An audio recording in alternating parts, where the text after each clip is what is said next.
Hi, how are you? Hi, Laura. How are you? I'm good. Laura, I have a PDF file from you. I don't have PowerPoint slides from you. So if you go to the far right corner when you have it open, there should be three dots. Yeah, hang on. Yeah.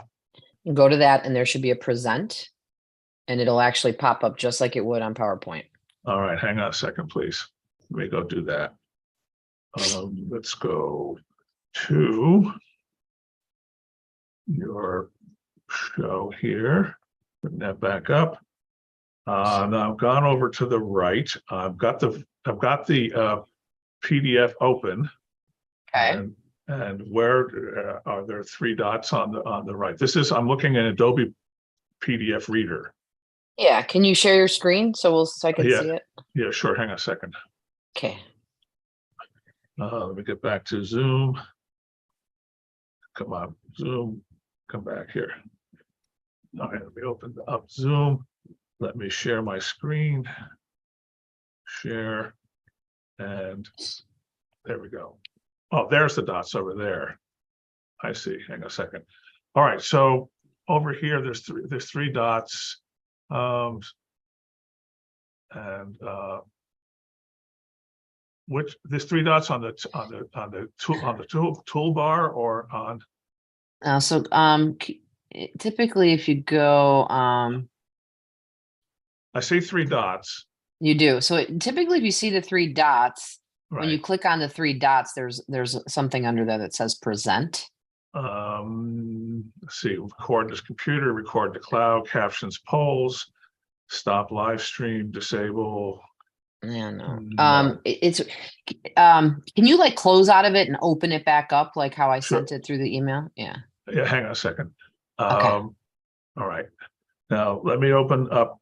Let me go to the email and Yeah. re-get your session. Hang on a second. Let's stop. Hang on a second. Let me go to my email. And let's go to score email. I'm going to move this out of the way. And Gmail. Let's move this down here so I can see what I'm doing. And Parenthea sent this to me. So here we go. Navigating cash flow, PDF. All right, so I have this. Okay. So now far right corner, you see the three dots next to the download. It's in the black bar. Right, okay. If you go to those three dots to the right, there's a present under there. It just went off the screen. Did it? Yeah, like it was there and then it just disappeared. As Let's soon as try you this. opened it to the far right, within the body of it. Within this Yeah, body? like Within this body so here. yeah, it was up in the right hand corner within the body of, there was three dots in the corner, and that's where you would. I wonder if you. I mean, I don't know if you hover over that, if it would still pop up or not. Let's But try there it is. There it is. There it is. There it is. It just went off again. Hang on. I'm not seeing it. Let me move this over a little bit. So There, it came back again. Far right corner. Oh, just disappeared again. So you got to be hovering over there.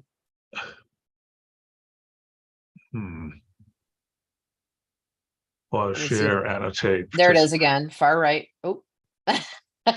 Maybe you're right, or am I right? Oh, you know what? Yeah, it's probably my right, because I'm looking. Well, I mean, if you're looking directly at it, though, it should be on your right. But let me see if there's another way to do it. Okay, so if you go into the top under file. Let's try these three dots. That's it. That's it. Yes, there should be a present in there. No, there is not. You don't have a present for some reason. I do not. Huh. Why do you not have a present? And you don't even have a file. Is it actually opened in Adobe? It's open in Adobe.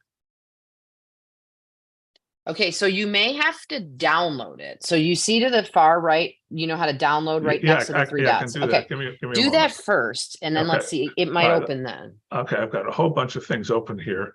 So let me go back to the score. I previously had downloaded it, by the way, and pulled it from my downloaded page. I've got a whole bunch of things open here, And what I'm going to do is stop sharing for a minute.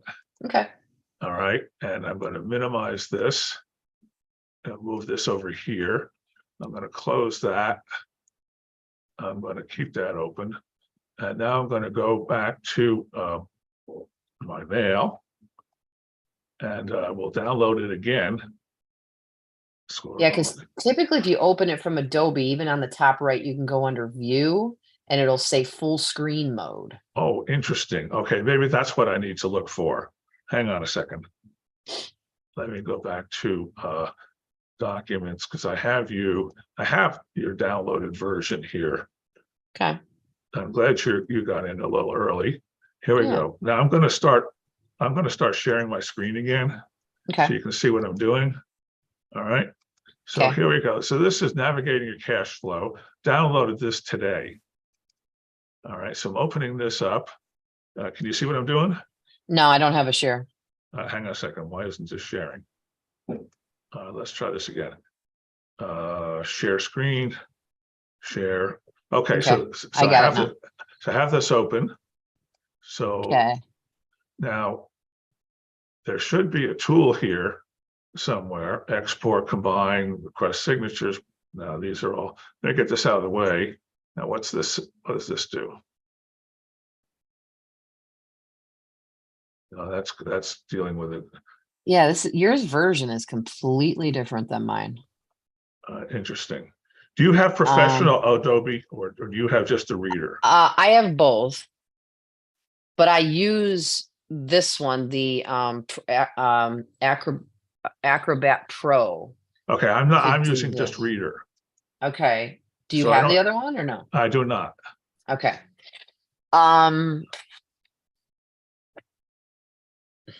Let's see. Do you have PDF slides? Do you have a PowerPoint version? I don't think that I do. Hold on a second. Let me go somewhere really quick and send you over a link. It might be, well, no, I did.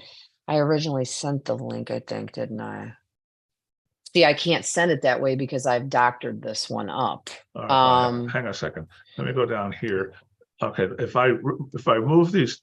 I mean, before in the past when we couldn't get it to work, because it's happened before, they've just kind of scrolled. I can scroll. What I mean? Scroll. Which I mean, I know isn't ideal, but there's got to be a way. I just don't think I know. Let's see what this is. What if you go to menu up in the top left corner? That just pulled up that big menu on the left-hand side, didn't it? Oh, wait, here, wait. Go to view. Down towards the bottom. Right, up, right there. You wrote to patient. And then full screen mode. There you go. All right. We got it. All right. Oh, that was time. That was okay. I'm going to move this down to over here, down to the bottom. So now when you do your slides, right? If for some reason when you open mine up, just remember you went under File, View, Full Screen. And I can just kind of be talking and introducing myself while you're getting that going. Okay. We have a couple more minutes here, and then I'm going to start the webinar. I'm very glad you came into the practice session and told me this because I was kind of at a loss. It's all good. Typically, Laura, we get PowerPoint. And you're one of our, by the way, did you know that your two presentations are within the top 500 nationally for score? Wow. Are you serious? Mark Croce does a lot of work with National, and they gave him a list of the top 500 webinars in terms of number of people who viewed it, and you are in the top 500. Wow. That's amazing. You're somewhere around the 200s, somewhere in the 200s. Wow. And by the way, anything involving cash is in the top 500. There's almost nothing in the top 500 that's not about getting money. Grant writing, loans, you name it. That's where it is. That's awesome. That's awesome. I'm going to put this up here. All right. I'm going and I'll say next, you know, if that's okay, it's just to kind of trigger it. Right. Okay, Right. And what I'm going to do is that I'm going to stop sharing your stuff for the moment. sounds good. Okay, and then I'm going to start sharing the slides. All right. Okay, And then I'm going to close those slides, and there may be a moment when you're not on, but I know what to do. So I'm okay, going to start the webinar as soon as I get this PowerPoint up. great. All right. So here's the about score, and go like this. Hang on a second. I don't do that quite yet. I'm going to start. Where's my share button? Share screen. Here we go. Okay, and what I'm going to do is make that go full screen. There we go. All right, Perfect. and well, I gotta start the webinar. I gotta go back to score for a minute. I gotta stop sharing and go back into here. Whoops. Here. Wait, it's on my browser. Sorry. All right. And I started. Come on. Okay, start what here we go. Start webinar. All right. And what I'm going to do is share screen. And I'm going to go here, share, and do this. All right. So Laura, you need to log into the main session. Can you see the score banner? I see it. Okay. Welcome everybody to SCORE Cleveland's webinar. This is called Navigating Cash Flow. I'll introduce our speaker, Laura Gibbons, in just a moment. She is the Vice President, Senior Business Consultant for Minority Business Entrepreneurs at JP Morgan Chase and Company here in Cleveland. First, a short note about SCORE. SCORE is the largest network of free volunteer small business mentors in the nation. No matter what stage your business is in at SCORE, we have a mentor for you. You can easily request a mentor to help you start, grow, or transition your business today. SCORE's mission is to foster vibrant small business communities through mentoring and education. And we aim to give every person the support they need to thrive as a small business owner. Small business drives our national economy through business formation, job creation, and wealth building. Small businesses are critical to vibrant communities in our society. SCORE volunteers give freely of their time, energy, and knowledge to help others. Basically, if you are in some of these groups, we pay special attention: Black entrepreneurs, veteran entrepreneurs, Hispanic entrepreneurs, and women entrepreneurs. Also, SCORE empowers all entrepreneurs to succeed. SCORE Cleveland in 2022 served Northeast Ohio with more than 90 volunteers, and we were the 2022 Chapter of the Year nationally. 501 businesses were started, 808 total jobs were created, and 7,581 total chapter services. SCORE is a direct and effective catalyst for small business. We provide mentoring and educational support, and we are a very effective source of small business mentoring in the U.S. We serve Cuyahoga, Lake, Lorain, Geauga, Ashtabula, Huron, and Erie counties. Because our work is supported by the U.S. Small Business Administration, SBA, and a few generous co-sponsors, and thanks to our network of 10,000 volunteers nationwide, we are able to deliver all of our services as no charge. There is never a fee for mentoring at SCORE. SCORE Cleveland has a website. Just go in and say SCORE and Cleveland and mentor, those three words. And you will be brought directly to the website. I'm going to show you one more thing you can do if you have your phone handy. We have two QR codes here. You'll get the slides. If you're attending, you will get the slides emailed to you. The QR code on the left, point your cell phone, your smartphone at it, and it will take you to the Cleveland homepage. Point your smartphone to the QR code on the right, and you will be able to request a Cleveland mentor. So give me a moment while I drop that, and I'm going to bring up this, and we are ready to go. I believe that will, yes. Okay, so without further ado, all you have to do, Laura, is say next slides, and I will hit the magic button. Is that a good image for Great. you? Yes, that's perfect. All right, we're ready to roll. All right. I don't see anything yet on the screen though. So if you want to maybe hang on a share, second. yeah, just share on that. Let me see if this sharing can come back. Hang on. Okay, and share. There we go. Perfect. And then if you Alright. just want to make it into the view Right, and full right. screen, you'll be good. Let's go down. All right. So to- while you're doing that, so as mentioned, my name is Laura Gibbons. So I am a senior business consultant over at JP Morgan Chase. So I spend, that's perfect, most of my days also mentoring minority entrepreneurs as part of our program. That is why we love partnering with SCORE. I think that, you know, there needs to be a ton of different resources for businesses in the community. Whether you're working with a SCORE mentor, myself, both of us, knowledge is power, right? So the more information that you can get, especially as it leads to different ways to manage your cash flow and, you know, tools and resources that are available to you, the better.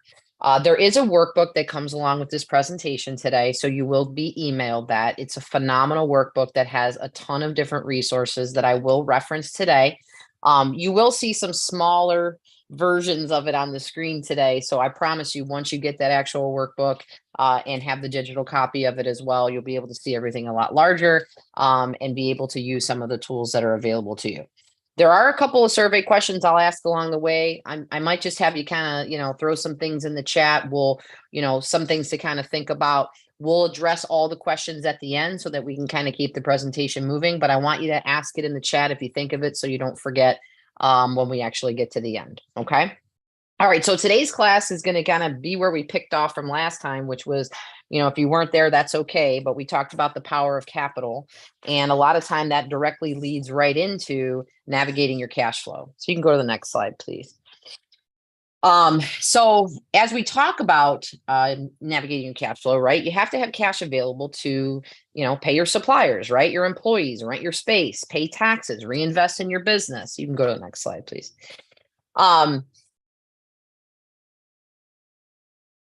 So this is actually the workbook, I believe, that you have up, not the actual slides. Uh-oh. Yeah. All right. Folks, bear with me while I go and take care of this. Give me a moment. That's my fault. Sorry about that. I'm going to stop sharing.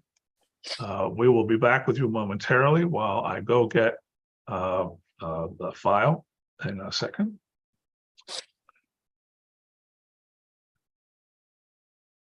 Okay. Navigating your, okay, right. I got it. Here we go. Okay. Right. Okay. Now let me share my screen again. I believe I've got the right one this time. But you see how nice that workbook is. It's really going to follow along right. very nicely with some of the stuff we're going to talk about. Here, share screen. Navigating your cash flow, share. And is that it? No, that's actually, let's see, slide back a page for me.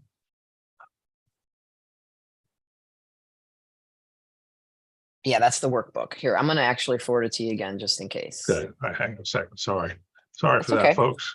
We've got a number of files here, but they appear to be the although they have different names on them, they appear to be the same file. So give me a moment while I go into our shared drive, and let me.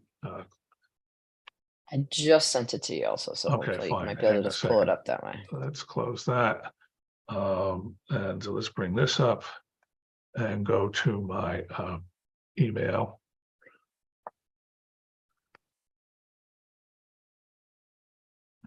And let's go to email.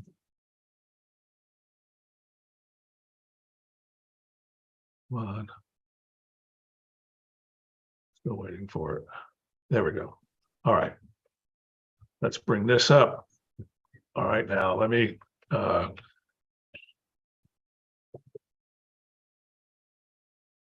just move this up here. Okay, I'm going to download this, and I'm going to close that, and now I'm going to share my screen. I'm going to bring up, whoops, close that because that's not the file that I want. And I'm going to go get the file that I just downloaded. I'm going to bring that up. I'm going to share my screen.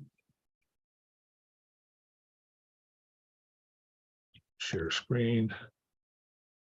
Share screen. Go over here. We are getting the hang of this here. Full screen mode, right? You got it. There we go. Oh, all right, hey, you can go. Now we're in much better shape. All right. All right. You can go forward a couple slides here. All right. Right there's perfect. All right. So this is the first question. This is the first question. My apologies to everyone for the kerflooey at the front end. We are happy now that we're in the right mode. All right, perfect. So you don't necessarily need to answer this, but I want you to think through it a little bit. Okay. So how confident are you that you have the cash to bridge a 1-month closure of your business? You know, are you very worried? Are you a little concerned, not sure, optimistic, very confident? I want you to think through that a little bit as we start to talk about some of this navigating your cash flow piece. So go ahead to the next slide. What we're going to cover today is cash flow basics. All right. Some concepts that can help you begin thinking more strategically about cash flow, including some cash buffer days. And that's the type of kind of inflows and outflows of your business. Maximizing your cash in. So some strategies to help you get more cash coming in the door. Minimizing your cash out. So some areas where you might be able to cut costs or reduce the amount of cash that's going out the door. And then hopefully after this presentation, you'll have a chance to begin using our Business Chase cash flow tool to analyze your own business. And we'll talk about how that tool actually functions. It's really amazing, not only for projections, you could download it into your business plan. It's really quite amazing. Next slide, please. Okay, so let's start talking about cash buffer days. You can go one more. If you're not confident about your cash position, you're not alone, right? This is a pretty staggering statistic that 50% of small businesses are operating with fewer than 15 cash buffer days, 15 cash buffer days, meaning that if your business closed tomorrow, you'd only have enough money in the bank to continue to stay open for about 15 days. That's kind of pretty scary to think about. Next slide, please. So what would you do if you suddenly had no cash coming in? Do you have a contingency plan? As we saw after COVID hit, there was a lot of confusion, right? Whole states were shut down. A cash buffer gives you the time you need to collect your thoughts, strategize, and then tackle the challenge head on. Because if you've got kind of those days built in, right, it's going to give you some time to kind of breathe for a second, think about the next steps you're going to take, and then be able to execute them without having too much stress level, right? Okay, next slide, please. So when it's all said and done, okay, there are 3 basic types of inflows. So this is how cash comes in, and outflows, which is how cash gets spent. They can all flow under these 3 categories. So let's break down each one. We got operating, investing, and financing. So the first one is operating. So this is cash that's collected and spent to support your main activity. So for example, if you sell a product, right, that's a cash inflow. On the outflow the outflow side is the money you spend to, let's say, keep the lights on, right? To market your product or pay your employees. Basically, it's anything that keeps your business running. If you think about from an investing perspective, this is the cash that's collected and spent on long-term investments. So for an example, an investment inflow might be money that you collect potentially renting out part of your space to another business, let's say. An investment outflow is probably a little bit more common, right? This is where the money that you spend to actually purchase the building, or it's to purchase new equipment that enables you to, or for your business to potentially grow, right?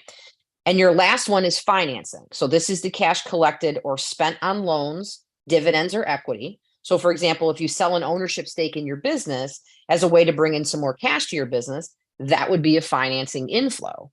And then the outflow would be that loan payment that you're making each month on that business loan. Okay. Moral of the story is all the activity that you do from an inflow and outflow perspective is going to fall under these three ultimately. Okay. All right. Next slide, please.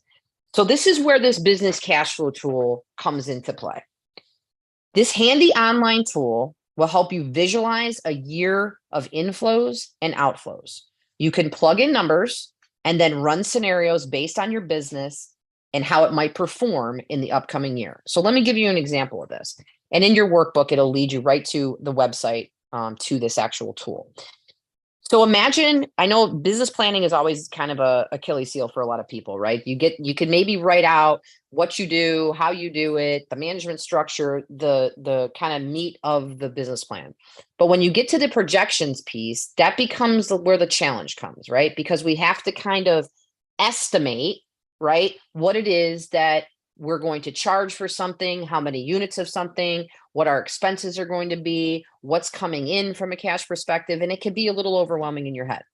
So this tool is a perfect example of how you can kind of play around with it. I think we went one slide up. Can you go back just one more for me? Or I might have taken out. There we go. Yeah, one up, go one more forward, the inflow one. Oh, no, you can go the other way. One more. There. Oh, one more back. Okay, the first one is inflows. Okay, so I know this is a little bit harder to see, but there's going to be drop-down menus that allow you to add the different kind of inflows within the operating, investing, and financing category. So for example, if you're going to, pick something under the operating, let me actually grab my workbook because it's hard for me to see too. So if you look under the operating one, like let's say it's a sale of a service, okay, you can add the description. So for this case, it was a marketing company, it was logo work. You can set the frequency. So it was a one-time payment that came in. If it was something that comes in once a week, you could put once a week, right? When was the money deposited? You select the date. How much was it? You can do this consistently for different things. So like from an investing perspective, it has property rental income. So this is description is a shared office space. So you're getting a fixed monthly payment of $1,200. The last one was under financing. So you got a small business loan. The description was PPP. The frequency was one time. It came in February. It was 20,000. Okay. Now, if you go one more slide forward, as soon as you are done putting in all your inflows, you're going to go to your outflow tab. Same thing. You're going to add in what it is. So if it's payroll, the description was you paid a designer. The frequency was a one-time thing per month, and you paid them $600. Another outflow was your insurance. It's an annual payment, $8,000. Then an investing one, you purchased a piece of equipment. It was a new PC, one-time charge, $3,000. Now you can go to the next slide. Once you push compare, this amazing chart and pie charts come up to show you exactly where the revenue went, right? Total, where your balance was for the year, what portions went into operating, investing, and financing. And the absolute key to this piece is you can download the data and literally copy it right into your business plan.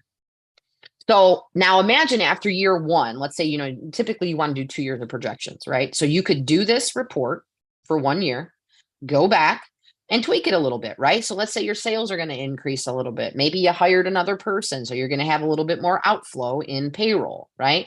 Tweak the numbers a little bit, run the report again. Now you have year 2 projections, okay?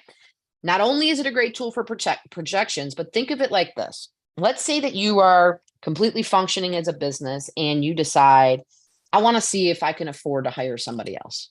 You could plug in your numbers as they exist today, add in that additional payroll and what it's going to cost you, whether it's biweekly, monthly, or annually, and run the report and see if all things remain the same. Could you afford it today, right? Or would you need to potentially increase your revenue to make this work for yourself? So it's really just amazing to be able to kind of play around with those numbers and then automatically download it into your system so that you can have it for, like I said, just a personal report or for projections for your business plan. Okay. So this is, like I said, really amazing. You'll get the link to it so that you can use it going forward. All right, next slide, please. All right, so let's shift gears. You can go one more. and talk about one more for me, maximizing your cash in. Okay. Okay, you can leave it right there. So any successful business has to be focused on getting money in the door. All right. That requires a mix of creativity, knowledge, and organization. So let's look at a few ways to strengthen the ability of your business to earn revenue. All right. So this kind of goes hand in hand with once you've figured out your business cash flow tool and you realize you got to make some more money, what can we do? Biggest thing I always say is know your competition. There are so many things that you can learn from your competition. You can go one more slide. The digital transformation we're all experiencing is changing how businesses get done or how business gets done. Customers expect more digital options for shopping, interacting with you, scheduling services, and even making appointments. You also have more digital tools to help you run your business. You know how competitive it is out there. You have to find that edge. So that means taking a closer look at what your competitors are up to and finding the right mix of strategies and tools to help you succeed. I was just having a conversation with one of my mentees today around pricing yourself out of the market, right? You have to be able to look at your competition. If I were to Google whatever service or product that you provide, and I pull your two biggest competitors and I ask for a quote, am I getting in the ballpark of what your quote's going to be? And if I'm not, that's okay. But what value are you offering that I'm going to be able to justify going with you that's maybe potentially more expensive, right? Understanding some of the things that your competition is doing will help you not only to price your products better, to potentially market your products better, and understand maybe who your market actually is, right? Okay, next slide, please. So there's actually going to be another tool that you can use inside your workbook. It'll be on page 11 once you actually get it. And this is where you'll be able to take a closer look at your competitors and you rate them based off of value and price. So don't forget to fill out the same information for your business as well. Once you enter in all the information, you'll see a grid that shows up and it'll show how your business stacks up with the others in terms of price and value. And the insight that you can gain can help you adjust your prices and increase your value so that you can better compete in the marketplace. Listen, there's so many times when someone will present the competition may say, be a little bit more specific about what they offer. You have to be able to sell against that, right?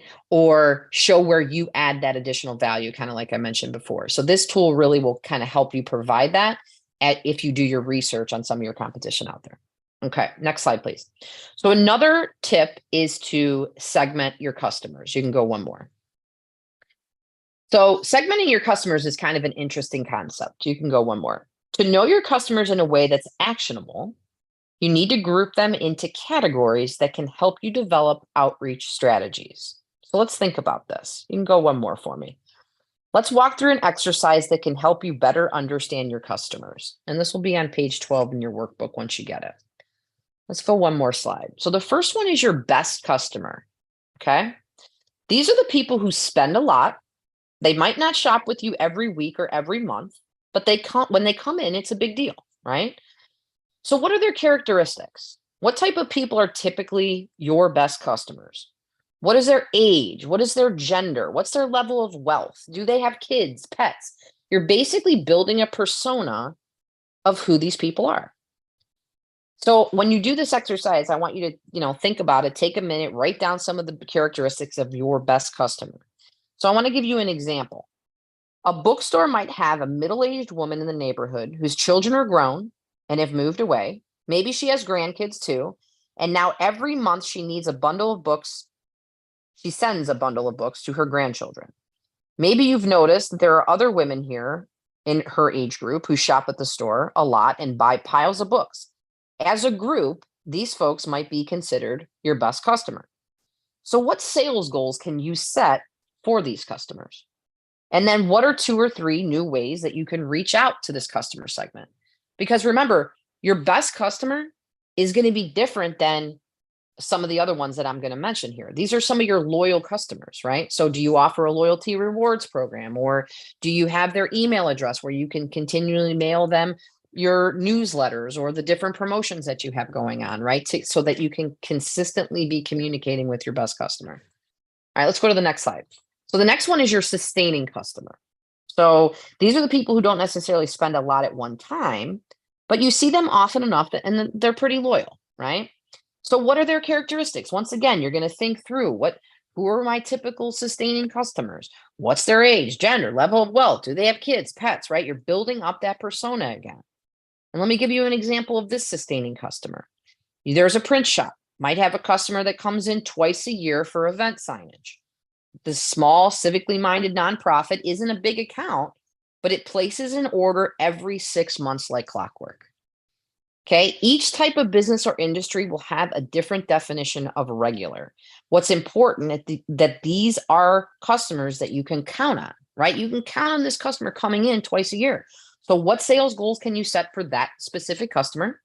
And then what are 2 or 3 new ways that you might be able to reach this customer segment, right? Maybe there's something that you can do from an advertising perspective to entice this customer to potentially seek out additional work from you, right? Maybe there's something that they're doing in-house that you might be able to provide that support for, right? So it's just getting a little creative with that sustaining customer. All right, next slide, please. So then you have your lookalike customer, okay? So your lookalike customer is different from the others we talked about. These are people who should be your customers. They're a lot like the groups of customers, but there's something that keeps them going to the competition rather than you. So what are some of their characteristics? In what ways are they similar to your regular customers? How are they different? So you'll write down some ways, right, about this lookalike customer. So for an example, let me give you one. An organic mattress maker has clients who care about the environment and who want to buy products they feel good about. Yet these lookalike customers are buying the major brands. Why? Is it that they have a hard time trusting a small company? Are they afraid a green mattress won't actually be comfortable? What's holding them back? You can set some sales goals for these customers and think of some ways that you might be able to market to this segment of customer. Because like I said, this is a totally different customer than your best customer. You might not have their email address, right? You may need to think about how you reach this person, right? A little bit differently than having the information from your best customer. All right, next slide, please. So then the last one is your aspirational customer. So these are the people who aren't currently your customers, but you really want their business, right? So what type of people do you want to buy your products or services? That's a big part of it, right? Who is your target market? What's their age? What's their gender? What's their level of worth or level of wealth? Do they have kids, pets? You're basically, once again, building that persona for that aspirational customer. And here's a good one. So for an example, an apparel brand is popular with high schoolers, but its popularity wanes after graduation. How can the apparel company build loyalty that extends as customers grow and mature? That's a really interesting one.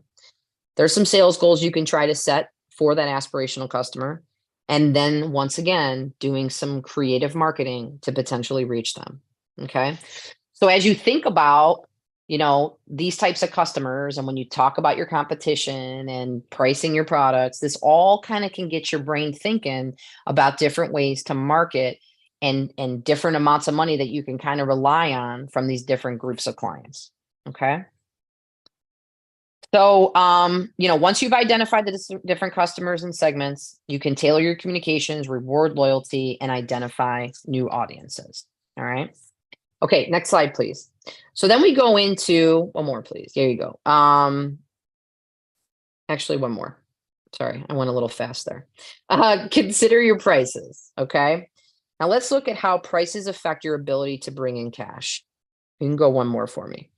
So in such a competitive business world, even small differences in price can mean big differences in sale and revenue. Make sure you're considering everything that goes into your product or service. For example, accounting software or cleaning services need to be covered by revenue. Are they currently being built into your prices? So let me give you an example. So during COVID, a client of mine owns a restaurant. And we were talking through, what are some of the adjustments that he made? Obviously had to go to, not having the restaurant open, doing takeout, all that kind of stuff. But instead of right away going to increasing his prices to make up for the difference, he actually started doing smaller portion sizes. and changed some of the products that he did to have less variety of what he needed to buy. So he could purchase certain meats in bulk. He could have a prep of certain side dishes that went with certain dishes, right? So he kind of condensed his menu so that his expenses weren't as high. So he took that approach first to shorten the portions and think a little bit smarter about the money that was going out the door for his costs before he went right to price. Okay. So these are some things that you got to think about before you consider just right away going to slashing the prices. Okay. Or increasing the prices, I should say. All right, next slide, please. So if you decide to increase your prices, there are a few ways you can bring in more revenue and offer greater value to your customers. You can build bundle items or services to deliver more of a higher price point. You could offer discounts when customers place a bigger order. And you could provide favorable payment terms, such as a longer period to pay or a lower service fee, if your customer agrees to make a bigger commitment to you. Okay. So there are some things that you can do to kind of increase that. So I always think about the like when you're on Amazon and you purchase something, and at the very bottom it'll say people that purchase this also purchase these two items, right? Or this plus this, right? You know what I'm talking about at the bottom of Amazon. These are suggestions so that you potentially purchase more, right? These are little tricks that they do to kind of make you think, well, hey, maybe, yeah, I could use this now if I'm purchasing this, right?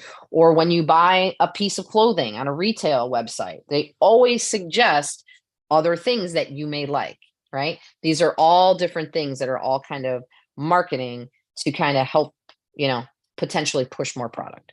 Okay. All right. Next slide, please. The last one is collect on your sales. So regardless of what you charge, you have to make sure you can actually collect the money, right? That's a big piece of it. So you have to have a clear process for how customers pay. Makes good business sense. All right. The more efficient you can make your payment processing, the faster money gets into your accounts. Many businesses now enable online ordering and payments, which can drastically reduce the amount of time before the cash is in your hands. Ultimately, whatever you can do to avoid bottlenecks and slowdowns will mean more cash on hand for your business. You can go one more slide. So, I always say you can't pay your bills with invoices, right? So if you're a service type business that performs a service, you have got to be able to set aside time to get those invoices out the door. And you have to have a process to follow up with getting those invoices, because just because you send them doesn't mean that somebody's going to pay automatically, right? We got to make sure that if the money's not coming in within a couple of weeks, we have another process where another invoice goes out, an email gets sent, a phone call gets made, whatever the case is, right? Because this is the cash that keeps your business floating, because it's the cash flow of the business, right? Like I said in the beginning, it pays the employees, it keeps the lights on, it pays for the inventory, right? Okay. All right. So next slide. So how to improve your receivables process. Okay. Here are a couple tips, and you can stay on this slide. I just must have taken these two out. Revisit your payment policies. Okay. Constantly. Create an invoice as soon as your product or service is delivered, as I mentioned. Monitor accounts receivable and follow up quickly on overdue payments. Monitor your bank accounts to make sure money is deposited in a timely manner. The bank sets up alerts for you. Okay. I know you can't be looking at your account every single minute to see if money's coming in. However, you can set up an alert. There's like 10,000 different things that you can set up. Let me know when my account falls below this amount. Let me know when a deposit is made. Let me know if a wire is initiated. All of these things can alert you. And if you see something via text or email that's concerning, then you can go in right away and take a look at it. All right. So we'll help you to manage that process for your business. Okay. So minimizing cash out. So now we've talked about the cash in and everything else. How can we minimize some cash actually going out the door? All right. You can take it to the next slide. So every business wants to bring in more revenue, right? You also need to pay close attention to how the cash is actually being spent. So most businesses can reduce their expenditures in at least 5 ways. Reevaluating your vendor relationships, building a high-performing team, taking a fresh look at real estate, controlling spending on inventory, and getting real value from your marketing. Okay. So let's kind of break down some of these a little bit. Let's go to the next slide. The first one is vendor relationships. So Has your business changed? Has your cash position changed? Has the vendor changed? Are there other options that could meet your needs? If any of these are true, it might be time to reevaluate some of your vendor relationships. A lot of times, if you think about, and I keep going back to COVID because I just think about this a lot of some of the bottlenecks that happen with the, getting the chips in for the vehicles or being able to get supplies in, right? They were stuck on a boat somewhere. These are things that happen in any industry. So if you have a huge demand for your product, but you can't get it in because your vendor is too slow, then you need to be reevaluating that, right?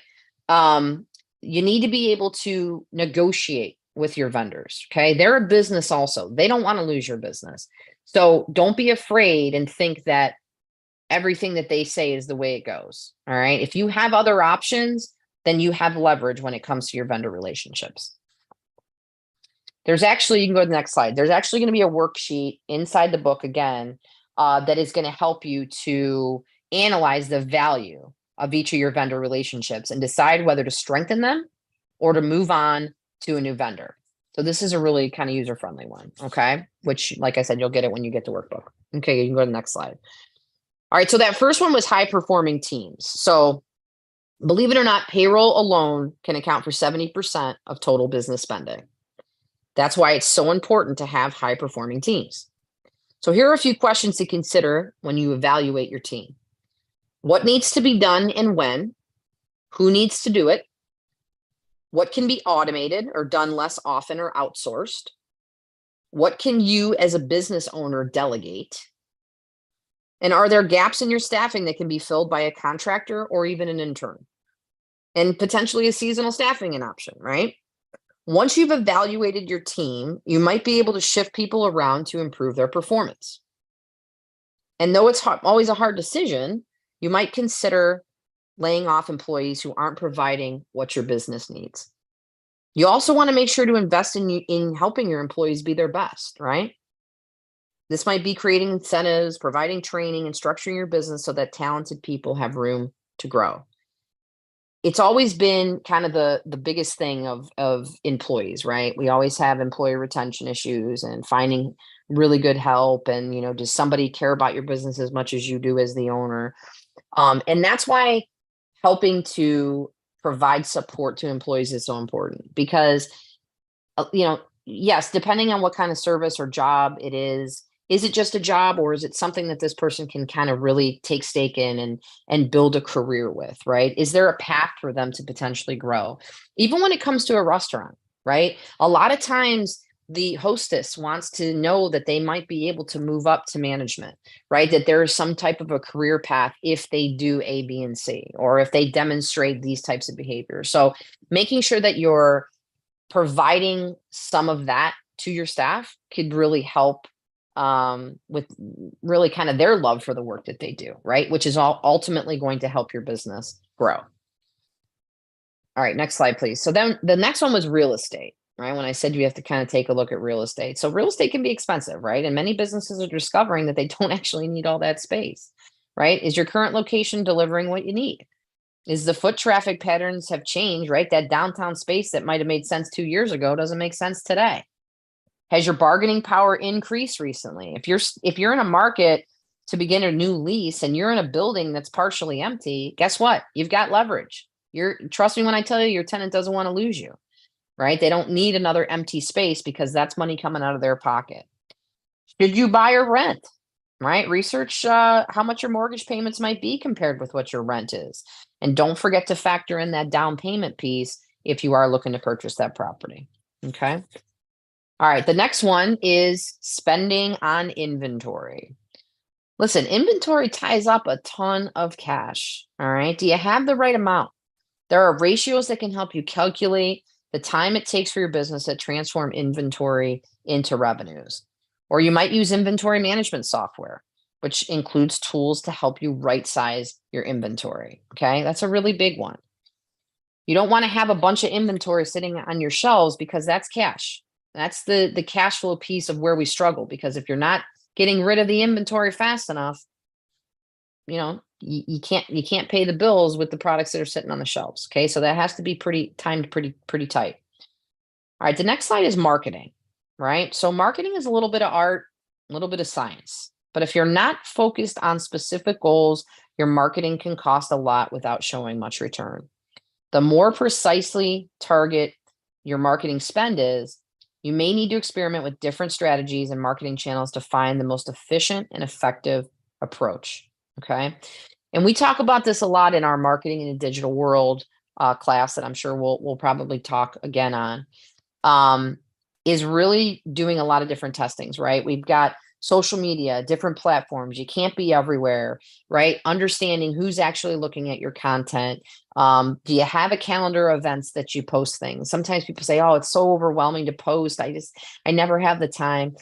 Listen, even what I do, right? I'm out at a bunch of different networking events all the time, or I'm teaching a class in person like this, and I'll take some photos, right? And I don't have time to do it that day, but maybe every Friday morning I take 30 minutes and I post some of my stuff on LinkedIn so that other people that are looking to join these classes know that they're out there and they actually exist. If I didn't put it out there, nobody would know, right? So making sure that, sometimes you think, oh, I just posted last week, and then you look and it was actually 3 weeks ago, right? We know how fast time goes. So having a strategic marketing plan is really, really critical. And like I said, we'll probably get to that marketing in a digital world in another class. Definitely join that one because it's really, really good. All right, next slide, please. So make cash work for you. Okay. We hope that you've learned a lot today and done some good work for your business. Analyzing your cash flow and making adjustments is a critical first step towards strengthening the fundamentals of your business. Now, remember, there's a lot of, you can go one more slide. There's a lot of different, one more for me, tools that we talked about today. So here's that website for that cash flow analysis. But like I said, it will be in the book also. This is that great one that we first talked about, which is the projections piece, or the, I want to make some changes. What is the outlook going to kind of look for me? Really, really good one. Don't forget, you got the vendor analysis tool that you can use to really see if the vendor relationships that you have are making the most sense again. And then that one about the value of your business. Okay. That one's a really, really important one. If you are charging more for your product or service, you got to have a couple of value points that you can mention that separates you from your competition that might be a little bit less. Okay. And I want to tell you a brief little story about that before we wrap up. I needed get a new plow person for my driveway this year. The guy that I had last year got a full-time job. And so I got 3 quotes. All right. One was 300, one was 350, and another one was 465. And I was like, whoa. And I got the 465 one. I said, well, what value is this person offering that's different from the other two? There was literally nothing. There was nothing additional, no shoveling the walkways, salting the drive, nothing additional. Actually, he came when it was 3 inches, when everyone else came when it was 2 inches. So that told me that he priced himself out of the market because he probably didn't do his competition or research his competition, or he's so busy that he doesn't necessarily want additional clients. And if someone's willing to overpay, then so be it. Right. Now, believe it or not, I did not go with the cheapest option, because the second option offered the sidewalk shoveling and the salting of my driveway and walkways. And to me, the value was there to pay the extra money to do it. Okay. And the other piece is that he actually came and knocked on my door, introduced himself, and asked me how I actually like the driveway done. So there was that personal connection too, right? So there's also that piece where people want to trust the people that they're doing business with. They get a vibe from somebody. Everybody else just shot me over a message on Messenger. I tried to contact him back to pick up the contract. He didn't even call me for 2 weeks. Like, all of those things matter. Okay. All of those things matter. So I just like to mention that brief story because it really kind of tied into some of the things we were talking about today when it came to, your pricing strategy, the value that you offer, and just really a host of other things. So I hope you took something away from today. If you want to go one more slide. And I always love to end with another survey, is that after this course, do you feel more confident about your ability to manage your cash flow? So I hope that If you didn't, you maybe moved. If you were at a 1, maybe you're at a 2. If you're at a 2, maybe you're at a 3. And took a little bit of something away from this. So if you had any questions while we were going along, or you have any now, please feel free to put it in the chat, and we'll answer your questions.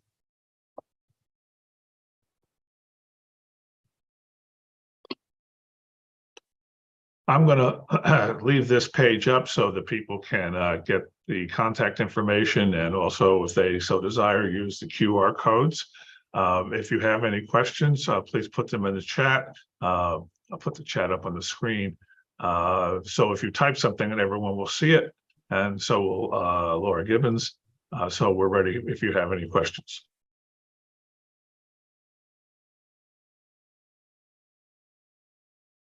Oh, wonderful. You're welcome. Ooh, that's a loaded question. The most important consideration for a new business owner. So, I mean, I'm not sure which direction you're talking about as far as, but I'm going to start with the business plan, because that's just where my head went right away. Is that you have to be able to tell your story, so that I know you know it because it's in your head, but you got to be able to put that down on paper, so that anybody that reads it understands exactly what your business does. And that projection piece is so important, because every time somebody comes into a bank as a startup and says, "Hey, I need 50,000," and I say, "For what?" And they say, "Well, I'm going to buy some inventory. I got to pay some employees, and buy some equipment." Okay, so then what?